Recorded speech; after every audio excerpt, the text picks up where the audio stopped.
Facebook Live starting. That's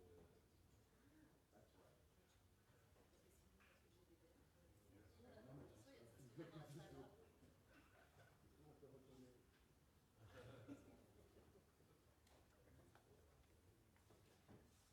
Those who don't know, there's a Facebook Live, Facebook Live starting in 1 minute and a half.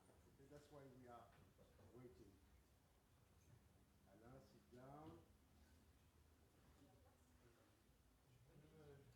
Yeah, là.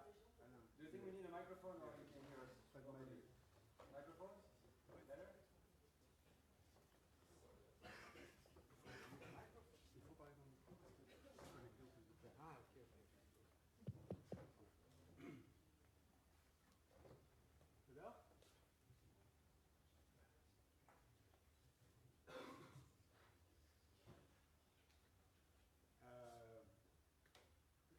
C'est bon? Vous avez un peu?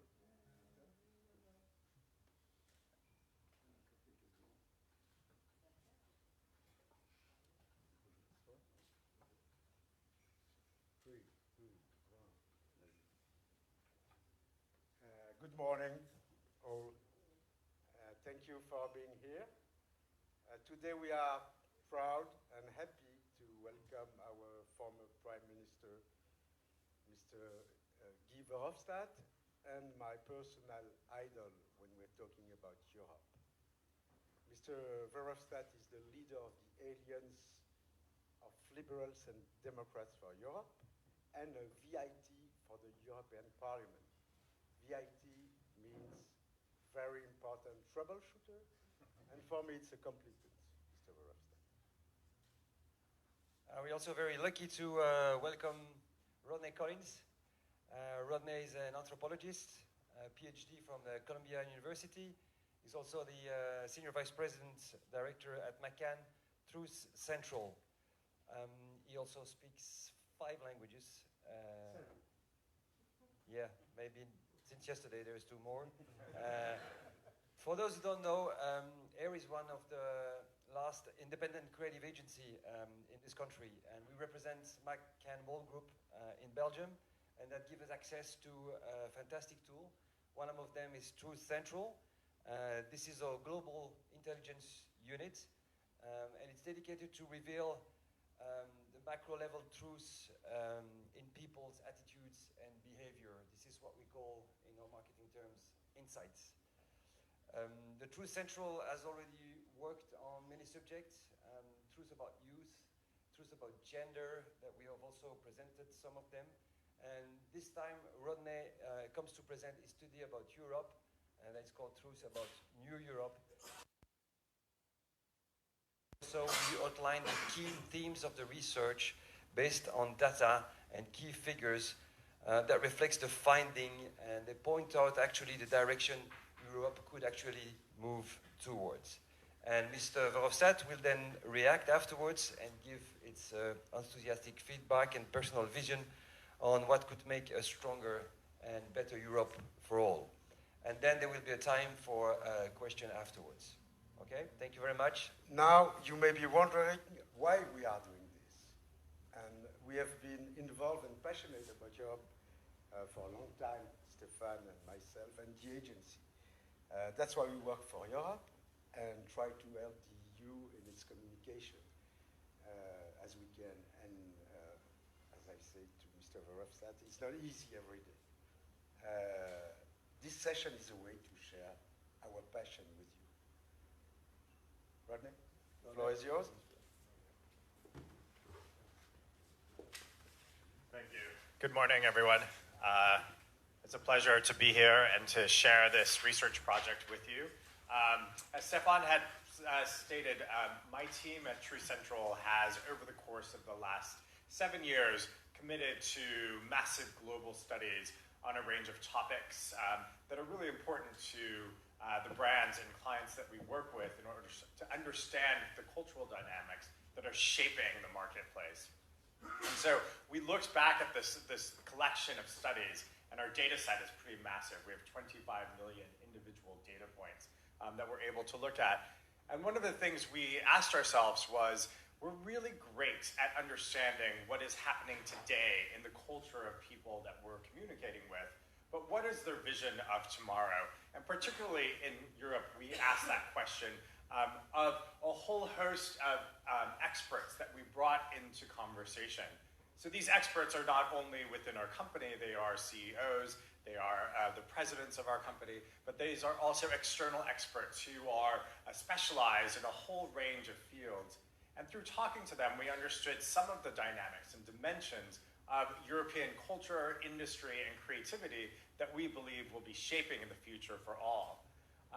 In addition to these expert interviews, we turn to what we call our European Brain Trust. These are our strategists who are positioned across our network in 29 markets across Europe, where we're able to intervene and ask and surface understandings of local cultural dynamics. On top of this, we conducted a quantitative survey in 15 countries with 15,500 interviews.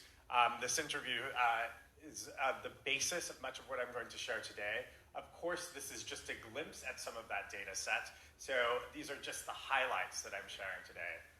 The first question we asked really is, what is Europe?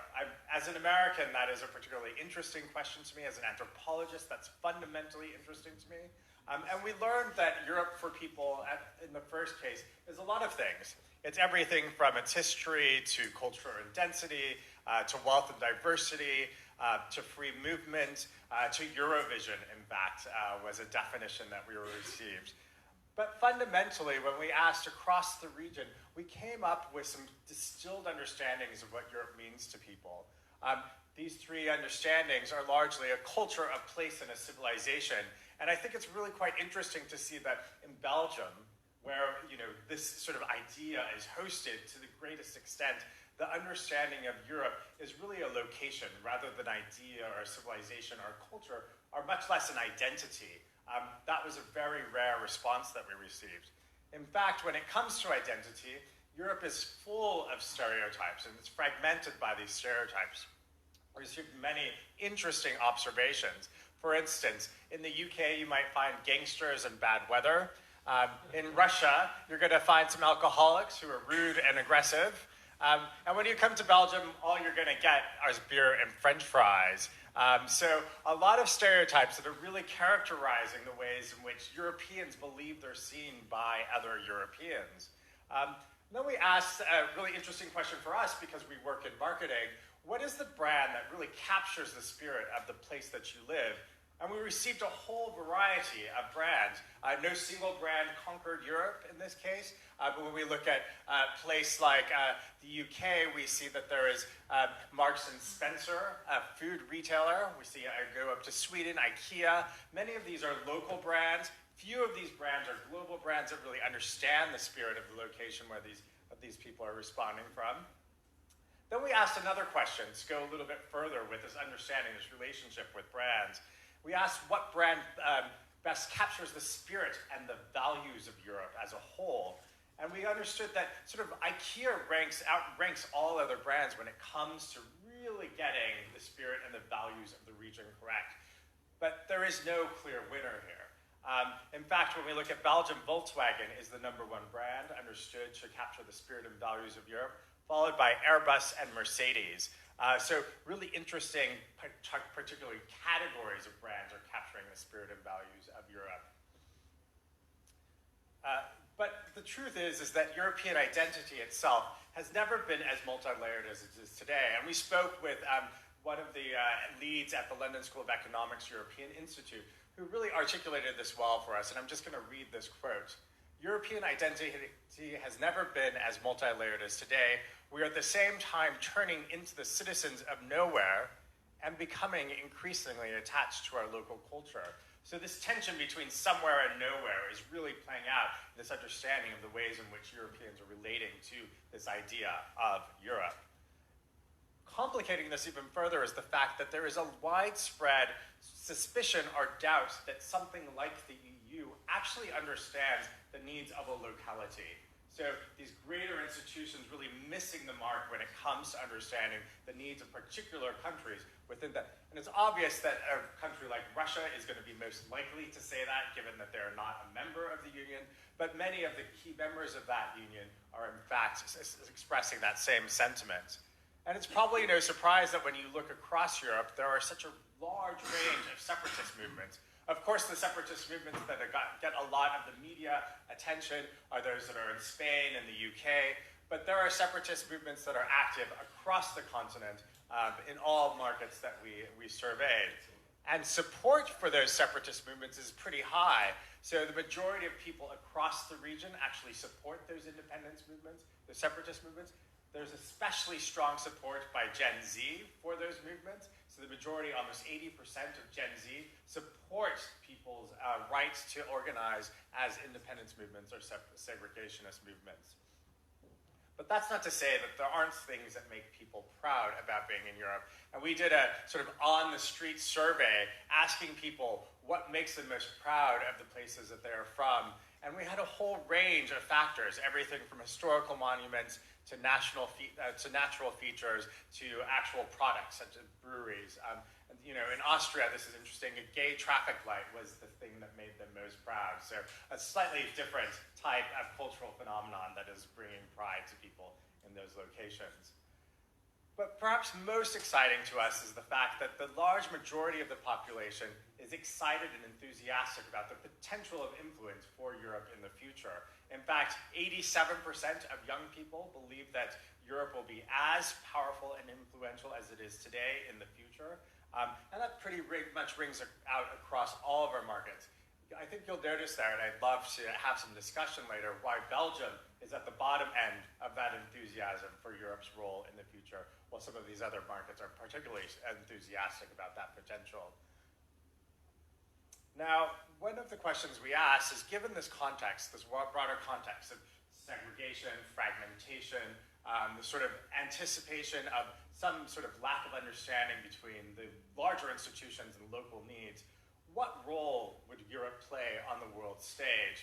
And you might be surprised to understand. Anyone want to hazard a guess what role people think Europe will play on the world stage tomorrow? Anyone want to hazard a guess? No? Well, by and large, peace. Well, I think in a few countries, benefactor is one of the key roles that people see Europe to play. But by and large, there is an incredible optimism that Europe will play a leadership role going forward. And we believe when we look at our data and when we think about all the conversations we had around the future of Europe, that this leadership role will take place in sort of 9 key directions. And I'm going to walk you through very briefly these 9 key directions that we believe Europe will be taking forth a leadership role. And these 9 directions are these, and I'm going to walk you very quickly through each of them with a little bit of insight, a little bit of context, and then hopefully we'll have some conversation afterwards. So first, I want to talk about global Venice.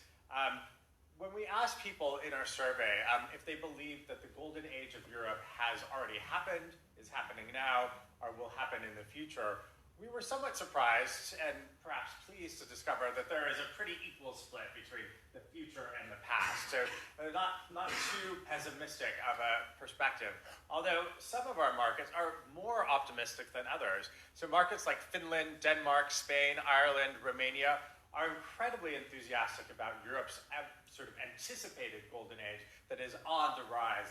It's emerging. Some of our markets like UK, Belgium, and Russia tend to think that it's already done. We've had our best days yet. In fact, this corresponds with the belief that sort of this preference for living in a country that is stable rather than one is changing. So this sort of sense of sort of being tied to an oversized attachment to the past where that promise is security and stability. And we believe that Venice, in fact, will serve as a model for the region as Europe increasingly turns into a museum. And we see that across our markets. We see the emergence of this sort of fossilization of culture. We see the Kitsch Museum in Romania, where communist Romania is being preserved and celebrated. We see it in the revival of dog sledding in Norway, a tradition that had all been lost but is now being renovated for tourism. And we see it in France, where the Paris bistros and cafes, and the aftermath of the Bataclan attacks, were submitted to the UNESCO as potential World Heritage Sites. And so increasingly we're seeing this sort of the region turning into a heritage site, where venues are turning into museum buildings where nothing changes. So the question really is, how will the Museum of Europe meet its future given these dynamics of attachment to stability? Our second direction is the Eurometropia, and this is really about the rate by which technology is enabling us to become even more connected tomorrow than we are today. In fact, this sort of absolute belief that we will continue to connect ourselves with others cross-border or within our own regions. In fact, transportation networks will transform European cities and the way people fundamentally define home. And a really great example of this is Cassidy Reed's Hyperloop project, which she designed as a prototype to look at the ways in which migrant routes from Poland, Warsaw, to the UK were particularly strong, and she understood that if a Hyperloop innovation could lead from Warsaw to London, we could have migrant workers living and having breakfast in Warsaw, working during the day in London, and returning home for dinner at night in Warsaw. So you can imagine what that dynamic had and its implication will be for culture. In fact, so many people believe that it will be even easier to move around Europe tomorrow, and the real challenge will be a financial challenge. So it's not a lack of interest, it's ultimately, fundamentally, a lack of money and resource. And this is really reassuring fact that because of this, people really do feel widely at home in the broader region. So close to 60% of Irish and Italians and Norwegians will really truly feel at home anywhere that they are in Europe. So we're really asking ourselves the question, what will home mean for tomorrow's Europe, given these dynamics of hyperconnectivity and the expression of home for all? Our third direction is diagonal nations. This is a really curious factor in that people are increasingly not feeling as though they belong to any one particular culture. And we're seeing this rise over the course of our research. We're seeing an increase in the belief in that sentiment. And we understand that Europe's are increasingly forming these new networks that are about affinity. And these international affinity networks are becoming independent of nation states. This coincides with the belief that 3 out of 5 Europeans feel that citizens should be a matter of choice, not birth, fundamentally shifting the way we think about citizenship. And we talked to Arnaud Castagnet, who is behind the Estonia's e-residency program. And if you don't know it, this program allows for the establishment of business, a cross-border business, really setting up the first digital nation, so you're able to establish business within Estonia without having actual residency. So really interesting transversal of what is typically understood to be the dynamics of place, location, and belonging. And perhaps on a very sentimental note, we learned that something like 43% of 18 to 24-year-olds, Gen Z, state that they, at this very young age, have already been in love with somebody from another European country. And in fact, very few of them believe that only people from their own culture or country could understand them. So we're really asking this question, what role will diagonal nations play in bringing Europeans together tomorrow? Next, thinking about the impact of technology, we're also noticing that there is a particular set of concerns that come to the fore when we talk to people across Europe. We're especially surprised at the rate by which people understand terrorism and a new war as sort of threatening as the key fundamental issues that people believe will strike Europe in the future. And this fear of terrorism and this history of government surveillance across the region will expand the culture of tracking given these dynamics. In fact, across the region, people tell us that it's harder to trust people in their local area today than it was in the past. And just given the context in which we have the emergence of things like FindFace, is anyone aware of what FindFace is? It's a Russian piece of technology that allows you to take a picture of somebody sitting next to you on the train, upload that into the internet, and it tracks and finds the identity of the individual you took the photograph of. So very easy to find and shame or perhaps pursue an individual stranger who you've encountered on a public transit site. But across the region, the question around privacy, data security, anonymity is being asked by large organizations and sometimes trespassed by those very organizations. So it's no surprise that people across the region are taking steps to make their online activity less easily traceable. In fact, this has actually become a cultural ritual, right? We're all sort of taking up these particular habits to sort of approach technology and understand the ways in which we can erase or minimize our digital footprint. So when we ask people what is the #1 action that they would take to make their area safer, we learned that in Europe, it is to support businesses that educate people in defense and safety measures. Well, in Belgium, they would actually ask for stricter border control between European countries. So we're really asking, how far will Europe go to defend citizen safety? Especially in the context that 1 out of 4 Europeans would prefer to have a European military force to replace their national military. And I think Guy is going to be quite interested in the fact that there is such an incredible amount of support for replacing national militaries with European regional military. So the next direction that we believe Europe is really going to lead in is in the ways in which we're establishing what we call an empathetic union. In fact, when we talk to people in the region, we learn that 63% of Europeans think that their job is too complicated for any robot to do it well. Do you all think the same thing? How many of you think that your job can be done by a robot? You do. A couple of people have admitted. Yeah, 5. Actually, quite a few people. So, in fact, yet at the same time, 74% of Europeans think that their work contributes to the collective well-being. So very reassuring sense that people feel like the work has purpose and is meaningful, but at the same time that it could be stripped away by the introduction of automation.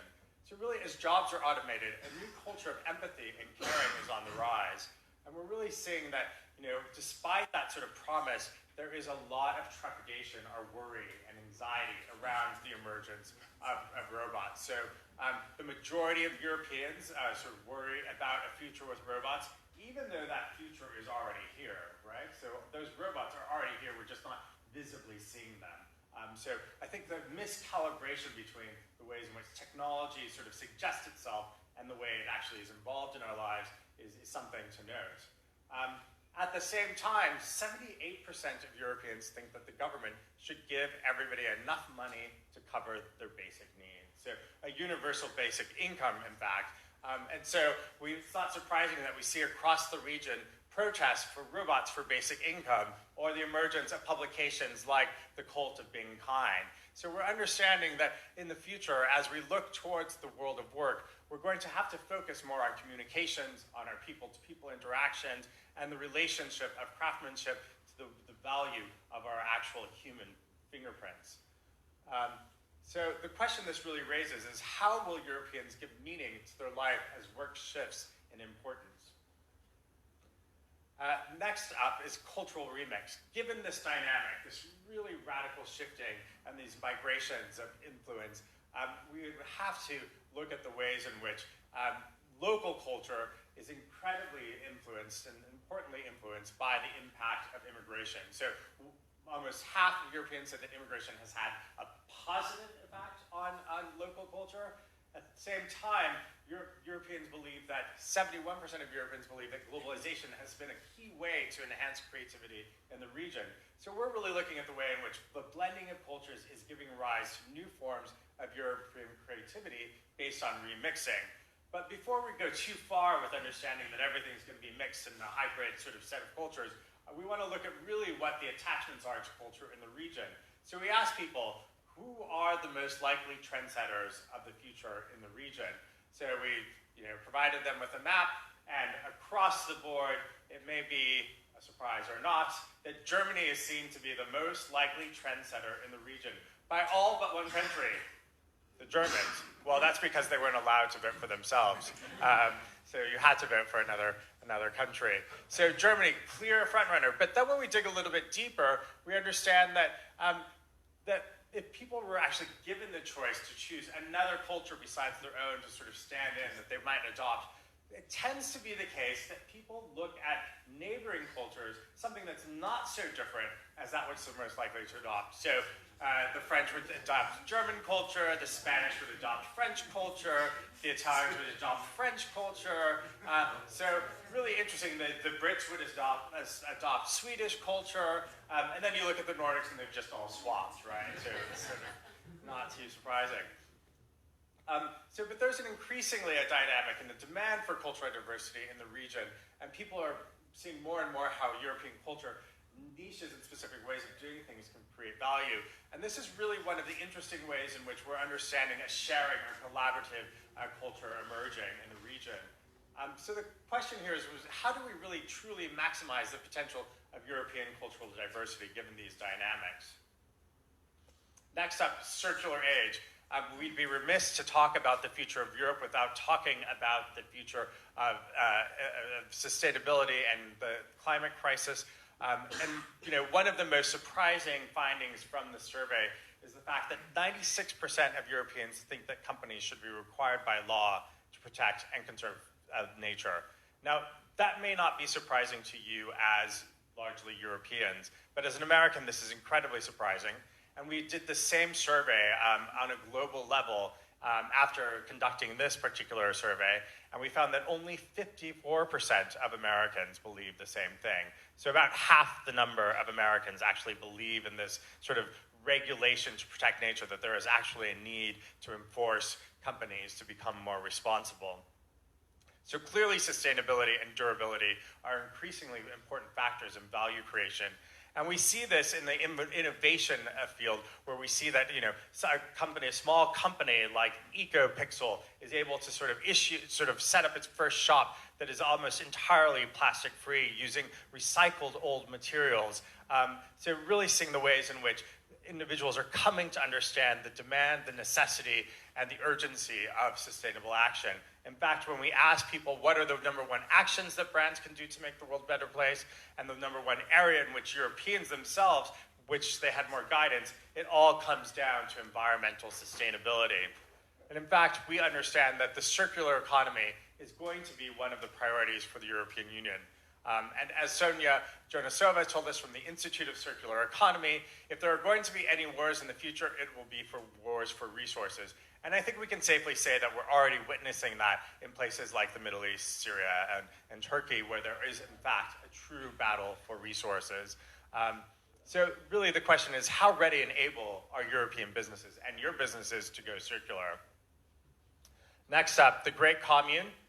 Perhaps very reassuring to us is the fact that 73% of Europeans believe that we should generally share more and own less. And that companies largely are understood to be more effective when they work together to cooperate and solve problems rather than compete and strive towards innovation. So we're really understanding that competition is increasingly out, where cooperation is increasingly the dream. And in fact, Jeremy Rifkin, a futurist and economist who consults with governments around the world, told us that the European dream is one that prizes community relationship over individual autonomy, quality of life over accumulation of wealth, and universal rights and the rights of nature over property rights. And this plays out in our data when we see that people believe largely that working for the common good is more important than working for individual profit. Belgium is an outlier there. Yes, I see that. You're the most unlikely to say that that is true, but the trend is towards greater cooperative opportunities. And we see this playing out in a lot of individual initiatives across the region, where different groups, different individuals are pulling together to set up things like WeShare or ShareTribe, sort of platforms and foundations and conferences that really encourage this move towards collaborative, communal sort of engagements. So the question that raises is how to build an inclusive community where everyone has equal access to products and services. Our final direction is really the sort of role of religiosity and spirituality. So when we talked to Kinga Rudzinska from the Future of Europe, she told us, I think our current habit of being constantly connected and sharing our private lives on Twitter or Facebook will be reversed a bit in the future.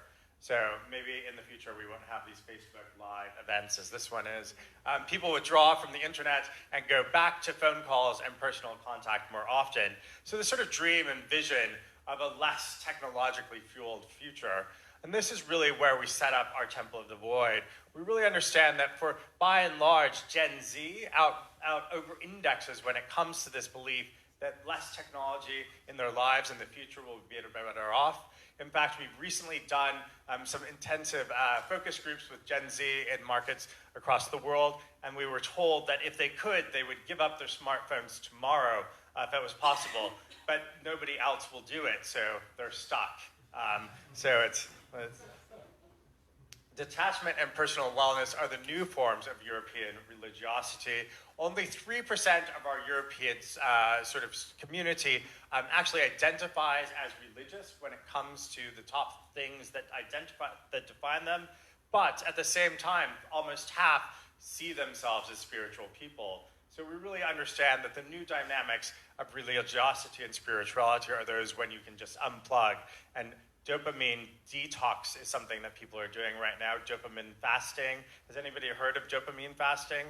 You know, so as you use your technology and you're sort of getting those likes and notifications and you're sort of scrolling and you have new content, every time something sort of resonates with you, it's setting off a dopamine sort of hit. So you were sort of all dopamine and sort of starved. So what people are doing is to counter that, is to step away from the technology and fast from those dopamine hits so they can relieve their addiction to technology. So new forms of religiosity are being formed. So really the question we ask is, how can brands use technology to save people from the demands of technology? So that has been a very quick tour through the 9 key directions that we believe Europe will be leading the world in the years to come, and that people around Europe have told us with enthusiasm they are supportive. So 9 key directions, 9 key questions.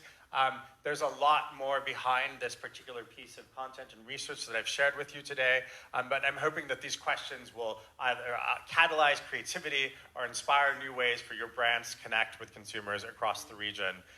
Thank you very much.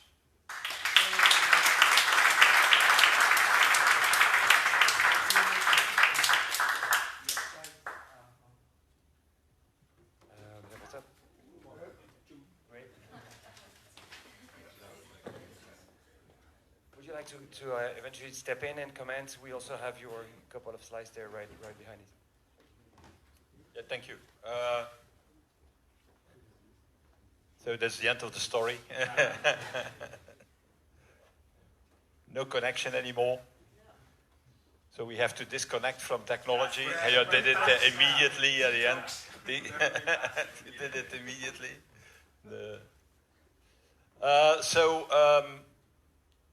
My idea was to react in 2 ways to what we have seen this survey. Sometimes a very troubling survey, I think, when you see that Belgium is from time to time with Russia somewhere on a number of issues. But I want, in fact, to start with recalling, if I am allowed to do so, to pick and choose into your slides, 2 of them. The first is, you have certainly seen in the beginning 2 slides that seemed in contradiction with each other. First was about how people think that Europe is fulfilling the needs of the country. And there the reaction was very negative. So more than 60 people in average think, yeah, Europe doesn't do anything for my country, or not enough for my country and for myself. Now, can you go back? Yeah, thank you. And the 3 slides afterwards, you have about the feelings of people towards the European idea. It was very positive. More than 70% of people in average in the European Union are positive about the European project. That's not new, these figures. These figures, we see them every time in every Eurobarometer. So Eurobarometer is the ongoing survey that we organize with the European Commission, with the European Parliament, and with the European Council, with the three institutions, to know a little bit what are the feelings of the Europeans. So what we see, and that is a trend that is going up. So what we see is criticism about the European Union is high, belief in the European project is growing. And that is growing since Brexit, in fact.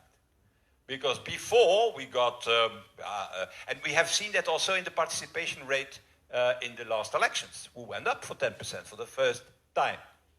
So what Brexit has done is it has created not a positive feeling about the European Union, but a positive feeling about the European project. In the way that people are saying, look, we are also very critical towards the European Union, but we are not so stupid as the Brits to leave the European Union. That's mainly the feeling today of the citizens in most parts of Europe about the Union. But that creates an enormous problem. So on the one hand, people are very positive about the project, but they don't feel that it is translated today in reality. And they find that the European Union is not capable to give answers to the challenges they are facing. And there are a lot of them.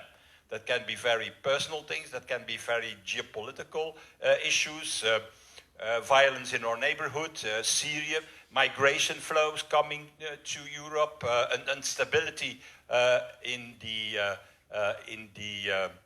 economic field, in the financial sector, and so on. And it is this tension between what people like, hope for, and on the other hand, what we only deliver, that is the problem of the European Union today. And in my opinion, it is a political, institutional problem that we are really facing today in Europe. The European Union as it works today is not fit for the 21st century. Maybe our mentalities are fit for the 21st century, or diversity is fit for the 21st century, but not our institutional, political framework that we have created in the last, I should say, the last decades.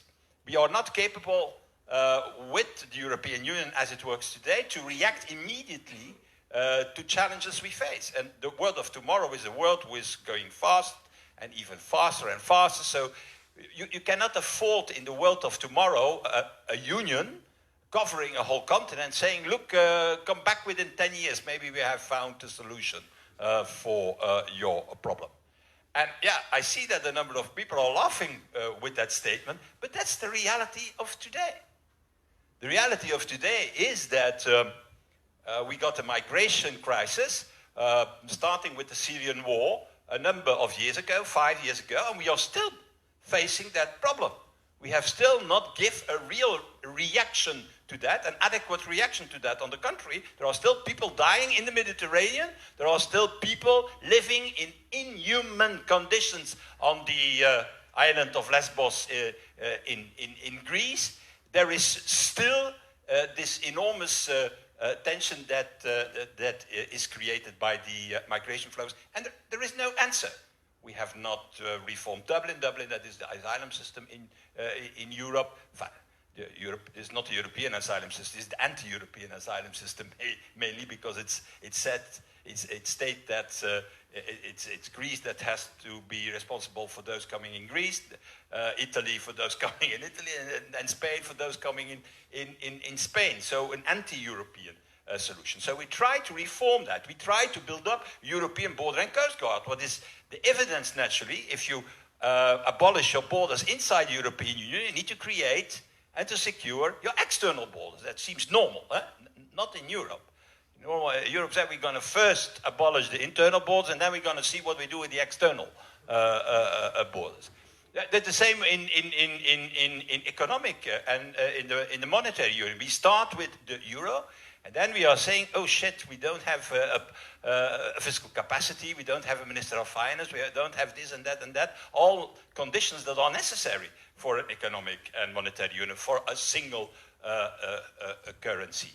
And so we need to solve that problem. If we don't solve that problem in the coming years, we will have a fantastic continent with an enormous diversity, with a good mentality, but with a very negative political organization in top of it, who is not capable to respond to the challenges we are facing today. And in my opinion, that contradiction coming out of your charts, your slides, is the main problem we are facing today. The second chart that I liked a lot was when you were talking about, what are now the brands that we are thinking about? Huh? And then your chocolate, you see, champagne, cars, cars, fossil fuel cars, Mercedes, Volkswagen, everything will pollute. So very old style things, no? I have, it's not Google, Amazon, Facebook, Huawei, etc., etc. No. It's hard stuff. Really, the products of the future that we are. IKEA also a little bit, but okay, there you can all that's already a little bit the modern age in which we enter. And so that creates a problem. There is a huge problem. And I want to share that with you by showing you another chart, so that complements, I should say, the McCann presentation. And that's about, that's my first chart that I have with me. I have a few of them, not a lot, 4 or 5, to try to explain you the problem of the European Union and what needs to be fixed the fastest as possible. And that chart gives you I hope that it's here. It's to end 2017, but the trends haven't been changed. That is the stock market value of the internet platforms worldwide. So you have glasses, because if you don't have glasses, it will be difficult to see Europe. So it's end 2017, but I could make one 2018 or 19, it will be the same. So you see, the stock market value is American and Asian. Huh? That's it. So Apple, Alphabet is Google. So that is Microsoft, Facebook, Amazon.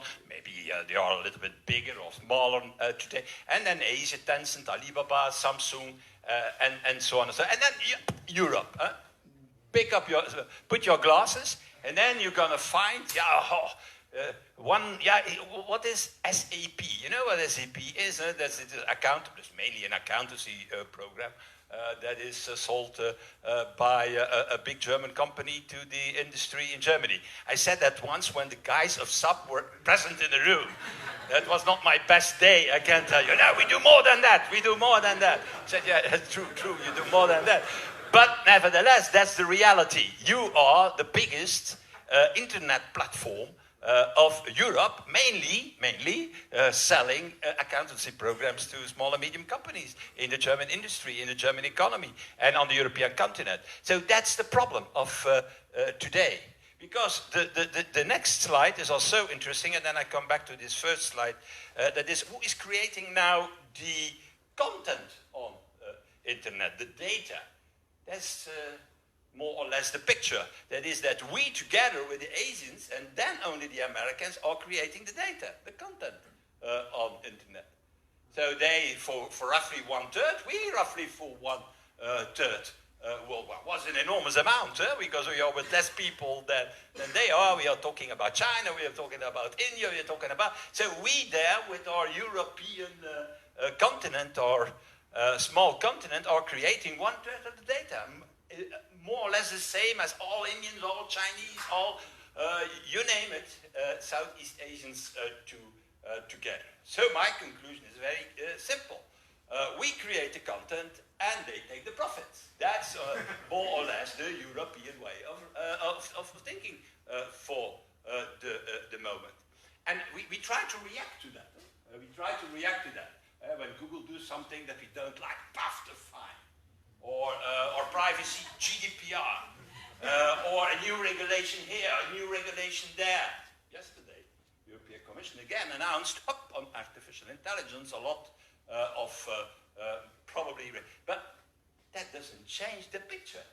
It's very good to find and Google and so on. Let's do them, so that's no problem. But that will not create or give us a place in the world of tomorrow. Therefore, we need to do something else. And how to understand what is not going well, it's good to look to a little balloon in Europe there, that's Spotify. There are certainly people here in the room who think, oh, why Spotify? There's not an American company, because they have their seat in New York.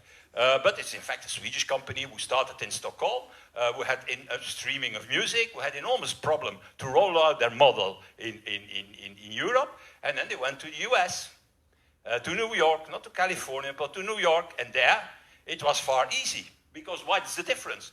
For rolling out their model, they needed 28, now 27, authorizations by national regulators. And they needed to make 130 agreements with the mobile operators, because streaming, mobile, that goes together. So an impossible task, or in any way a very difficult task. So they said, first of all, we go to the US. In the US, they have one authorization, that's FCC, the Federal Communication Commission. And then they make a deal with 3 mobile operators. There are 4 big mobile operators. If you make a deal with 3, more or less you cover the whole country. So they went there, and when they got a good profit there, they came back to roll out further their model in Europe. So it's Spotify, as we know, a European company, but in fact it shows very well the problem of the European Union and the problem of the European continent and that is that goes far. That goes very far. You follow certainly this whole discussion about 5G and the arrival of 6G. So prepare yourself for 6G. That's in 2030, 2035.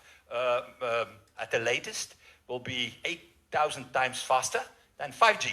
Yeah? You don't know what 5G is, but we know that it will be 8,000 times faster than 5G. And the Chinese are busy to develop that. They have created in their country, with their ministries, with their scientifics, a whole task force to start to think about 6G at the moment that Huawei is rolling out 5G. And the only place in the world where we can compete on 5G and where we could start also 6G is Europe. Europe is the only one with Ericsson and Nokia who can compete, who have an idea, who have a business model, who have the technology, that's the main driver, to roll out. So instead of discussing this, yes, Huawei, yes, Huawei not, security problems there, because it's about that, we are forgetting that we have their own European technology here in the market. And who is knowing that are the Americans. Maybe you have followed that Mr. Barr, the Attorney General of the US, has said, yeah, maybe we're going to take an important stake in Ericsson and Nokia. So they know it. We don't know it, but they know it. The Americans as a possible alternative. So we have the technology and we don't roll it out. There is no idea, no strategy to use European technology in a sensitive area as 5G. And that for the same reason. It was different in the past. You remember GSM standard? Sure. That's the start of our mobiles. That was, everybody got an Ericsson or a Nokia. It were only stupids who got BlackBerry, yeah? Let's be honest. But all the rest, and that was because there was a European standard. So we put it a European standard, GSM, and that created what? A European industry. The same is happening, for example, with Airbus. That's a European corporation that we create. Now, we have competition rules who make it impossible to create European champions. And when, for example, Alstom and Siemens want to merge to be a leader against the Chinese, who have already nearly 60% of the market in high-speed trains, we say, no. That's too dangerous. Too dangerous for what? Yeah, but for the reference market. What is the reference market? In my opinion, the reference market is not a part of Germany or a part of France or the north of Scandinavia. The reference market is at least Europe, and in the reality of today, the whole world. That's the reference market. So we have to adopt ourselves. Also on the fact that in the future, economic power will not be a chocolate factory buying another chocolate factory, to give a Belgium example, but a data company acquiring another data company and putting all these data together and having an information that is huge power in the world of tomorrow. So this is a good example of what is going wrong in Europe. We are still thinking, oh yeah, we are so diverse, so we need 28 or 27 regulators. Oh, it's so difficult to do this, difficult to do that. We need to really complete the internal market, create standards, decide on standards, preparing the standards of the future, so that we can create also an economy of the future. And companies who are active in this field of the future, and not companies who are very promising and then going out to the US or to Asia, or being bought by American companies or Asian companies. That is the main problem. And the main problem is naturally behind that an institutional problem that is in fact that the Union doesn't exist. The European Union is still a confederation of nation states deciding by unanimity. And that makes that, it creates such a disaster in the digital world, but also on other levels. I'm going to bring you to another thing now, that is the financial sector in Europe. The way we reacted to the financial crisis, the way the Americans reacted to the financial crisis. And in the meanwhile, we are maybe at the brink of a new financial crisis. I don't know. Could be. Could be that's not true what I'm saying. Could be that it is tomorrow. Who can say when the next financial crisis will emerge and what will be the driver of this next financial crisis? So in any way, with all institutional patchwork, we are not ready to react to that. And the best example was the way, no, that's not the way, we reacted in the previous financial crisis. That is the way the first part of the slide is the way the Americans reacted to the financial crisis. That happened in 9 months. So I need to put here in top of it, US 9 months. In 9 months, what they did was troubled asset relief program. You remember that? $400 billion to clean up the banks and the insurance companies in 2008, 2009, with 2 administrations, the Republican administration and then the Obama administration, to clean up the banks. Second, what they did was an investment program of nearly $800 billion. And that ended last year, in 2019. It covered 2009, 2019. And then they did quantitative easing from day one. So what is quantitative easing? Printing money. Yeah? So to make it a little bit more simpler, printing money by the Federal Reserve. And that's what they did for a staggering 1.2 trillion. Always more impressive in English than in another language. So that's what they did in 9 months to counter the financial crisis. And then you have to compare that with the European Union. After 9 years, not 9 months, 9 years, we are still busy with the aftermath of the financial crisis. The banking union, that is in fact our response to cleaning up the banks with the redemption fund and with all the necessary tools, is still not agreed on. We are still discussing. Saying, yeah, but what needs to be the size of this redemption fund? Who will pay for that redemption fund? And that's already 9 years that we are busy, and we have still not a banking union. There are some people who are saying now, oh, we have a good calendar. In 2030, we will have the full banking union in place. I'm saying 2030, that's more than 20 years after the start of the financial crisis.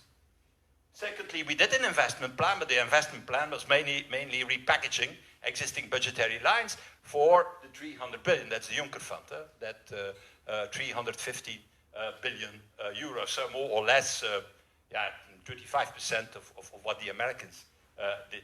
And then we did quantitative easing, not in the beginning of the economic cycle to kickstart the economy, but at the end of the troubling economic cycle, because we feared deflation. And so we were obliged to do with the European Central Bank or the European Central Bank was obliged to do this quantitative easing. So you ask yourself, yeah, how this is not possible in Europe. Even when we see we need it because the banks are not cleaned up in Europe totally since the last financial crisis, and the banking union is not completed, and we still need more investment. And on quantitative easing, the debate, as we know, inside ECB and outside ECB is raging a full swing. And my explanation is very simple. This is unanimity. You cannot govern a continent like Europe based on unanimity. If you have to help Greece, there was a problem for years. We were busy with Greece. Nobody understands Greece outside Europe. Because the financial experts in China and the financial experts in America ask you, what are the figures? Give me the figures. The figures are the following. Greece has an historical debt of more or less 300 billion of euro. Yeah, okay, I understand. What is the GDP of the monetary union behind this all? The GDP of the European monetary union is 15 trillion a year. And people say, where's the problem?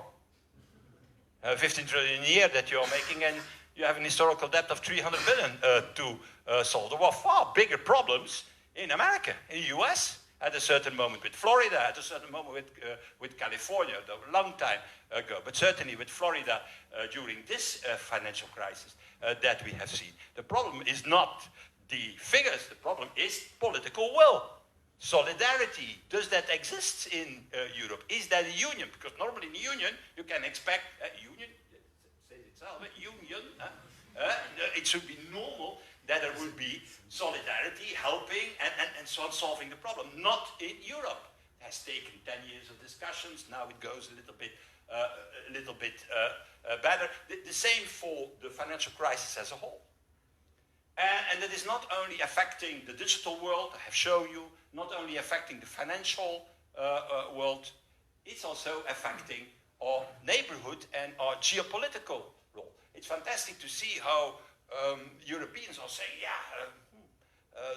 Europe has a world power. Europe, and the Commission is also playing that story for the moment, or for repeating that story, the geopolitical Commission. But the reality is that in our neighborhood, when it concerns Libya, when it concerns Syria, it are the Russians and the Turkish who are deciding with the Americans, not the Europeans. It's we who have the fallout of this all this thing. But we, the soft power we call ourselves.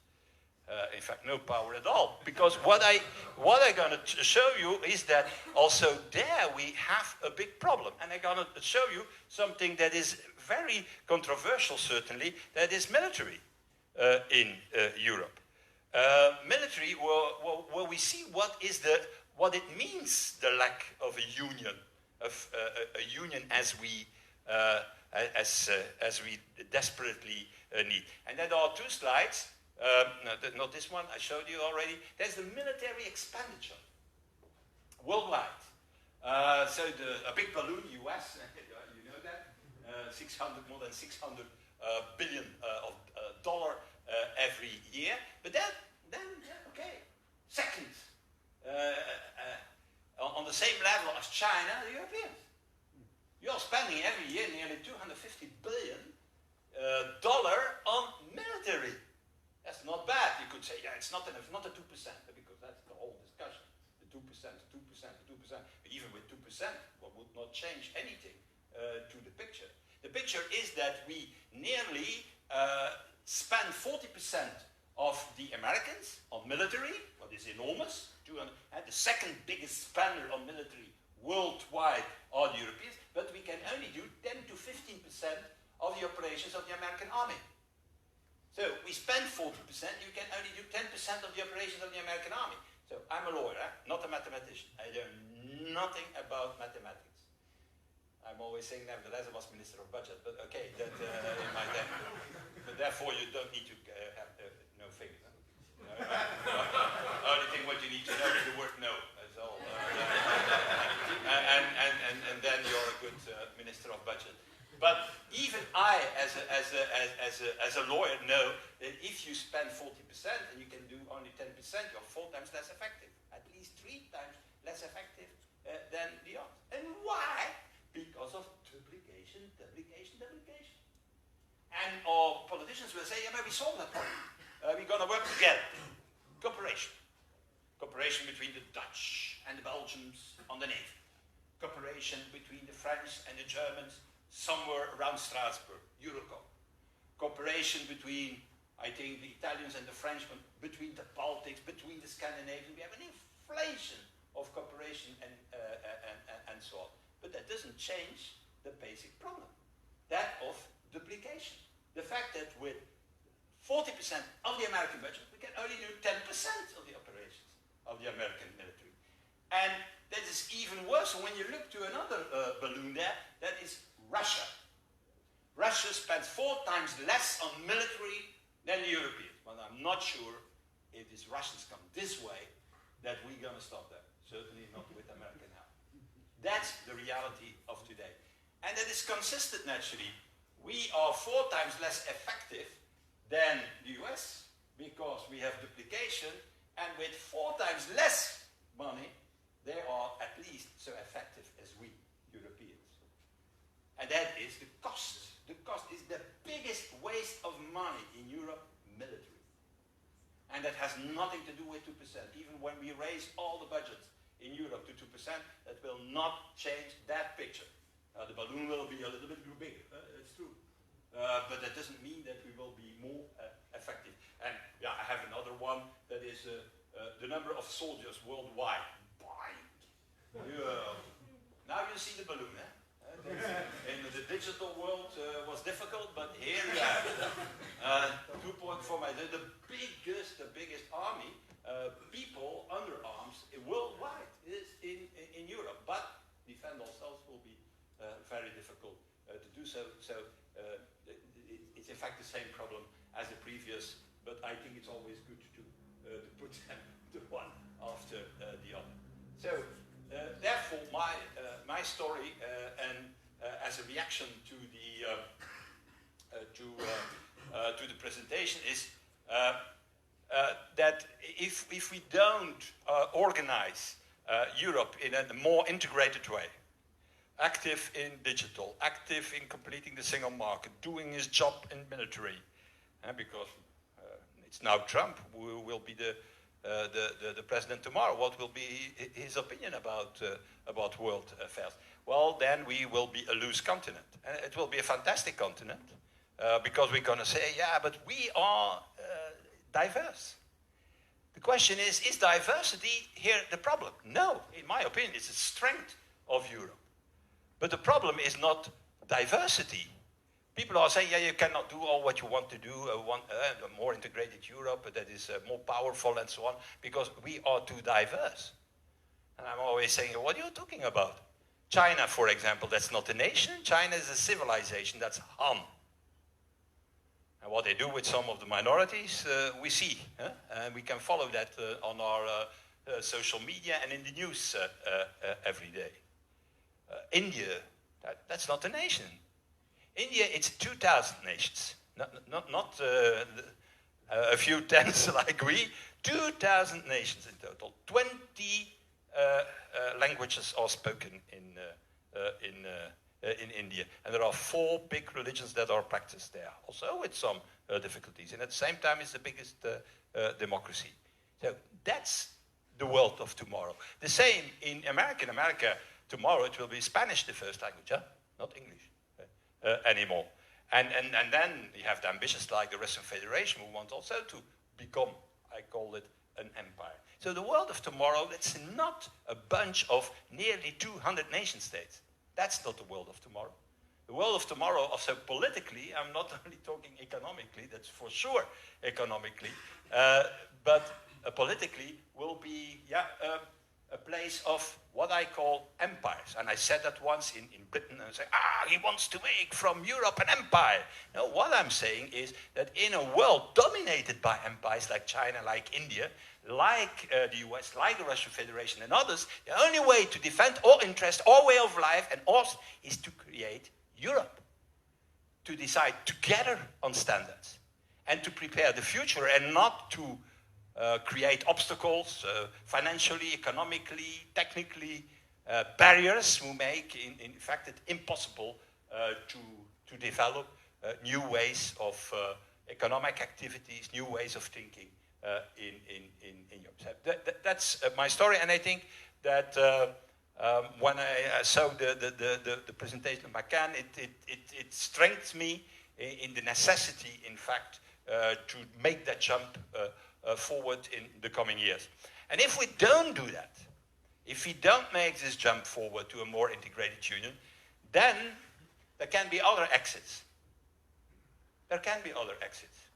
It's not that in 2019, during the European election, we have beaten completely nationalist and populist. There are still people who are thinking, look, it doesn't go well in Europe, let's go back to the past. Let's go back to the full sovereignty of nation states. But I'm saying full sovereignty, what are we talking about? There is no sovereignty anymore inside Europe, inside our nation states. When you talk about climate change, when you talk about the digital problems, when you talk about 5G, what does sovereignty means? No, the only way to regain our sovereignty as Europeans is to do it on the European level, because there we have leverage. And the best example that I can give is all the trade deals we are making. Where we are successful in Europe are trade deals. Why? Because it's the only real European competence. That is done on the European level. There you can use the strength of Europe, the specificity of Europe, the diversity of Europe to obtain results. So thank you. I have already spoken too long, and thank you for the presentation. Thank you.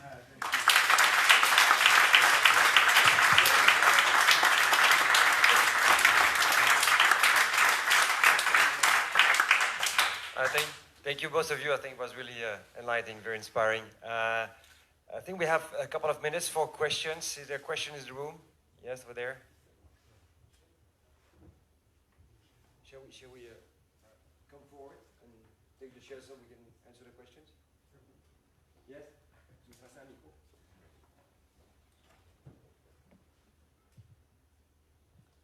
This is a question for Mr. Verhofstadt.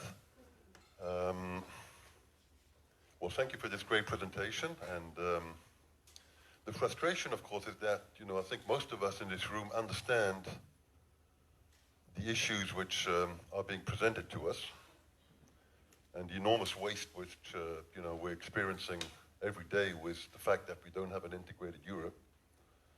But despite the fact that all of these facts are known and presented, we're not seeing progress. And, I still fail to understand how we get there. Because I've heard these numbers years and years and years over and over again. And I don't feel like we're progressing towards that higher integration. And I just don't understand what the strategy is to get us there. So if you had some thoughts on that or some views as to the how we get to that position. First of all, I want to tell you, you are the responsible for Stand Up for Europe. You know the figures. So you are a well, informed person, active, or yes. But I can say you, the broad public doesn't know these figures. That's the problem. And you have to create a public opinion to support the move that is need to be done. Instead of what most politicians are doing, for the moment they say, what are people thinking? Oh, they are critical towards the European Union. I will be also critical towards the European Union. No, we have to create, and it are leaders, politicians, who have to create this public opinion. This public opinion is growing. And Brexit has been, before, I remember that, we were always faced with shrinking participation in every European election for the first time since Brexit. So Brexit has created not only in your brain, but in the brain of most Europeans, have created a click, like we are saying, okay, that's not the way forward. And that is what we need to use them. The question is, will the politicians follow? Will the leaders follow? And there, let's be very honest about it, most of the time political leaders only move when they are with their back against the wall. Huh? In Belgium we are now already a long time with the back against the wall, but that's another story. We'll not start about that, otherwise that it's about Europe that we are talking And that is what we try to create now, and what we need to create now. It is from a public opinion who is aware of the problem, that the pressure has to come. That's also the reason why the so-called Future Conference on the Future of Union will organize this citizens' platforms, just to create that pressure that we absolutely need. And it's a question of survival. I think personally that as Europe functions today, works today, it will not survive the 21st century. Not. And then people are saying, well, what you're saying, that's dramatic, what you're saying. I'm saying, sorry, there is nothing that is eternal in life. Nothing. And that's also the case for Europe. If Europe doesn't adapt itself to the modern age, to the 21st century, it can disappear. And then we can go back to nation states, and maybe we can go back to the hate, to the suffering, to the extremism that we have seen in the last century, in the 20th century. So that is, in my opinion, the pressure from the opinion, the public opinion, towards the leaders, and the necessity to do a number of things. Otherwise, we will completely lose the battle for the future.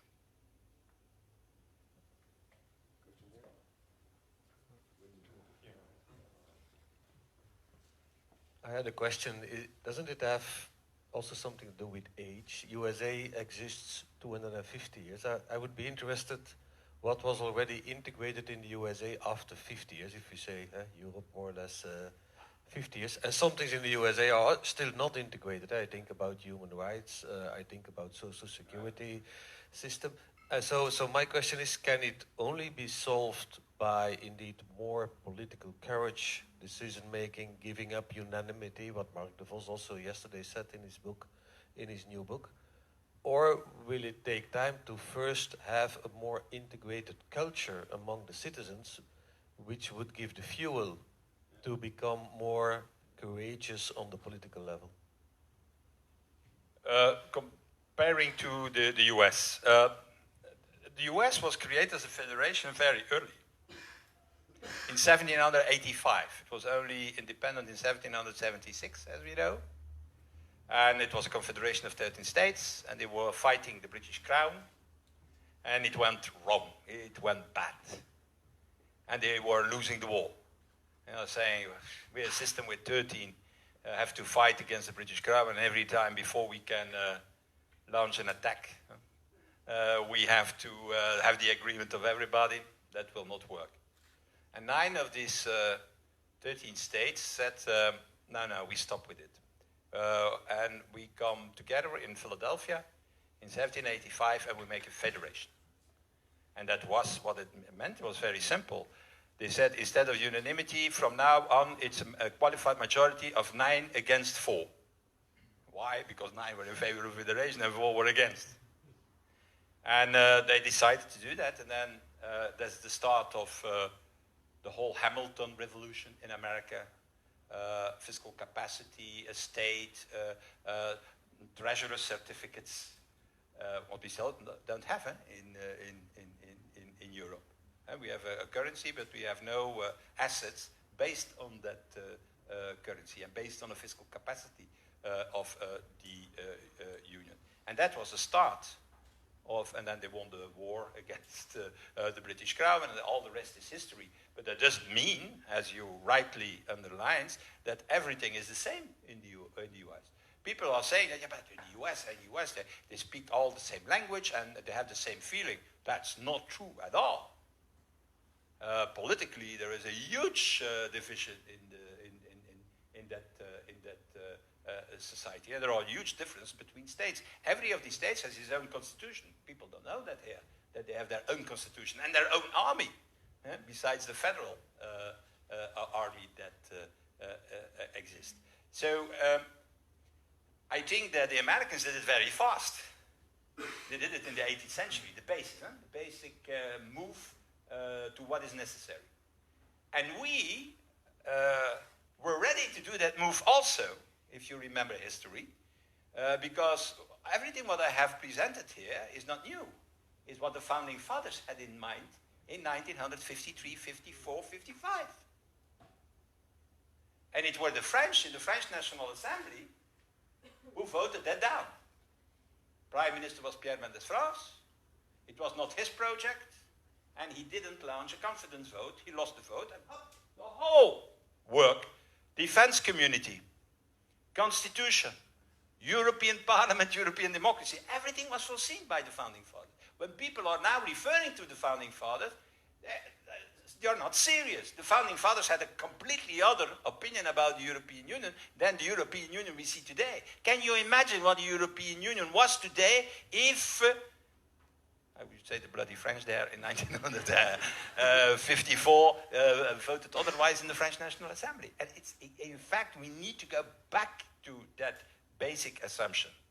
The Sparks, the De Gasparis, the Schumanns, the Monets, that's the vision that we need to embrace. What we did afterwards, when we failed with the European Constitution, the European Defense Community, and this whole stuff, was to go to Brussels, negotiate, and then to Rome. And the Treaty of Rome is what? It's a customs union. It's not more than that. The Treaty of Rome was a customs union because that is the only thing what was left. And where everybody said, okay, at least a customs union, let's do that. But that doesn't fit anymore in the world of today. The right view is the view of the founding fathers. And we need to go back to that view of the founding fathers. Because there is a fundamental reality. The fundamental reality is that bad institutions create bad results. Good institutions create good results. There is a good book about that if you have time enough. Is Why Nations Fail of Akamoglu and Robinson. In 250 pages they explain why bad institutions create bad results and good institutions good results. Good institutions, that means democracy that work, the rule of law, property rights, everything what is needed for good in institutions. And there's a fascinating book. And it's that revolution that we need in Europe. And if we don't do that, okay, we will still survive a few decades. But there will be a growing discontent of people who are saying, look, I believed in the European dream, but it has never been realized, and this European Union, that's not what I will vote for in the future. A question for you. You presented the results of your study, but what is your personal take at the future of Europe? What do you think we can achieve?